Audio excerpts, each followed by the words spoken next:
নমস্কার, সবাই আশা করি খুব ভালো আছো। কিচেন টেলসের সবাইকে স্বাগত। আজকে শেয়ার করছি মাখা সন্দেশ রেসিপি। এটা না ভীষণ ভালো হয় খেতে, আর সত্যি বলতে মুখে না একদম মিলিয়ে যায়। আর নলেন গুড়ের খেজুর গুড়ের সাথে বানানো এই মাখা সন্দেশ অসাধারণ লাগে। একবার কিন্তু অবশ্যই বানিও এইভাবে, আর সেটাও কোনো মাখামাখির ঝঞ্ঝাট ছাড়াই।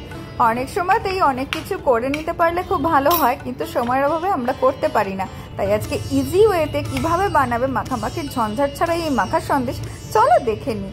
আর তার আগে প্রতিবারের মতো অনুরোধ রইল চ্যানেলটিকে সাবস্ক্রাইব করে ভিডিওগুলোকে লাইক করে পাশে থাকার। এখানে 1 লিটার ফুল ক্রিম মিল্ক থেকে বানিয়ে নিয়েছি ছানা। 250 গ্রাম মতো ছানাটি ওজন হয়েছে। এখানে আমি ছানাটি আগের দিন বানিয়ে রেখেছিলাম, তাই এটা ফ্রিজে ছিল। তোমরা ফ্রেশ ছানা ইউজ করতে পারলে সব থেকে বেশি ভালো হয়। হাতের সাহায্যে একটুখানি মেখে নিচ্ছি, মানে ভেঙে নিচ্ছি। ভেঙে নিয়েই আমি এটাকে মিক্সার গ্রাইন্ডার জারে দিয়ে দিচ্ছি। আর সাথে দিলাম 1/4 cup full cream milk, 1 table spoon. এবার দিলাম 2 টেবিল স্পুন, আরও 1 টেবিল স্পুন, মানে টোটাল 3 টেবিল স্পুন দিয়ে দিলাম মিল্ক পাউডার। এতে করে স্বাদটি আরও ভালো আসে। ভালো করে মিক্স করে নিলাম।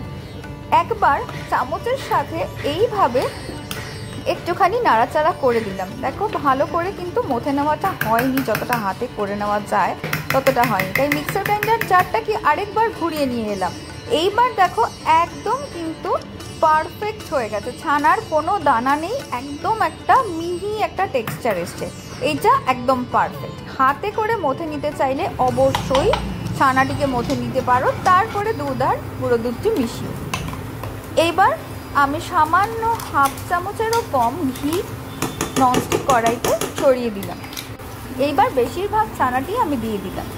দিয়ে এটাকে একদম কম আঁচে বা কম হিটে এটাকে কিন্তু কনস্ট্যান্ট নাড়তে থাকতে হবে।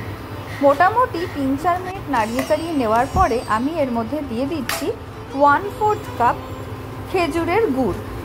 তোমরা পাটালি গুড় চাইলে গ্রেট করে দিয়ে এর মধ্যে মেশাতে পারো, আর একটু নরম পাটালি আমার যেরকম ছিল সেইটা দিয়ে আমি করলাম। এইবার ভালো করে মেশাতে থাকতে হবে।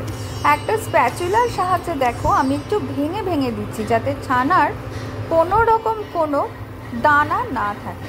এই কাজটি কিন্তু বেশ ধৈর্য ধরে করতে থাকতে হবে। মোটামুটি 10 থেকে 12 মিনিট টোটাল টাইম লাগবে। মাঝে মাঝেই এটাকে নাড়াতে থাকতে হবে। খুবই কম তোমরা এটাকে ছেড়ে রেখো, কনস্ট্যান্টলি নাড়তে থাকতে হবে। কিন্তু এত কষ্টের পরে ফলটা কিন্তু খুব ভালো হবে, তাই একটু ধৈর্য ধরে এই প্রসেসটা করো। এইবার দেখো ওই মিক্সার গ্রাইন্ডার জারের মধ্যে আরও একটু দুধ দিয়ে নিয়েছি, 1 চামচ মতো দিয়ে যেটুকু ছানা অবশিষ্ট ওর মধ্যে ছিল পুরোটা আমি ভালো করে এর মধ্যে মিশিয়ে নেব। কোনো জিনিসই তো ফেলতে নেই, তাই না? খুব ভালো করে এইবার এটাকে আমি এর মধ্যে দিয়ে দিচ্ছি। এইবার আর কি আবারও মিশিয়ে নেওয়ার পালা। ভালো করে ধৈর্য ধরে এটাকে মেশাতে থাকতে হবে। দুধ দেওয়ার জন্য মাখা সন্দেশটা ভীষণই নরম হবে, আর এর পারফেক্ট টেক্সচার আসবে, যেটা কিন্তু মিষ্টির দোকানে আসে। নলেন গুড়ের বিভিন্ন রকমের মিষ্টির রেসিপি, যেমন নলেন গুড়ের সন্দেশ বা জল ভরা সন্দেশ আর নলেন গুড়ের রসগোল্লা, সবই কিন্তু আমার চ্যানেলে অলরেডি দেওয়া আছে। পারলে সেগুলোও একবার চেক করে এসো। বাঙালি মিষ্টি বানানো বেশ কঠিন, কিন্তু সব কটা টিপস অ্যান্ড ট্রিক্স ফলো করলে তোমাদেরগুলো এভাবেই পারফেক্ট হবে।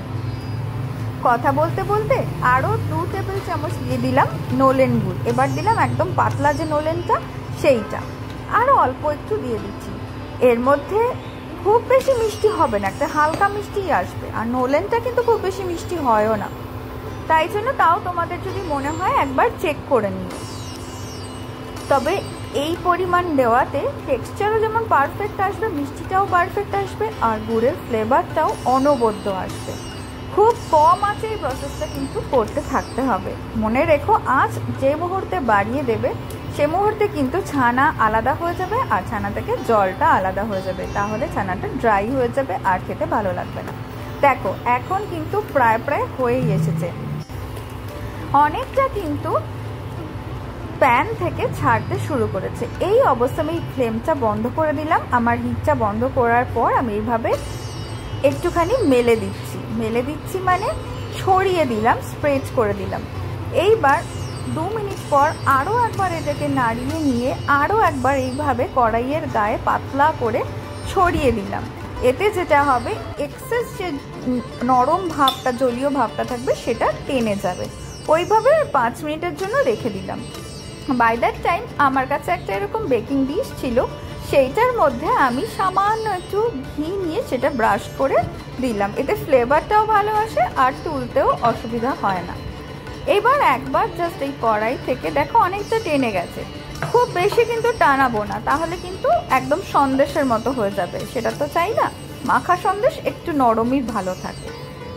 কলকাতার বাইরে আমরা যারা থাকি তাদের কাছে এই মিষ্টিগুলো পাওয়াটা খুবই কষ্টকর হয়ে যায়, তাই বাড়িতে যদি এভাবে বানিয়ে নেওয়া যায় তাহলে কিন্তু প্রথমবারেই তোমাদেরও এইরকম পারফেক্ট হবে।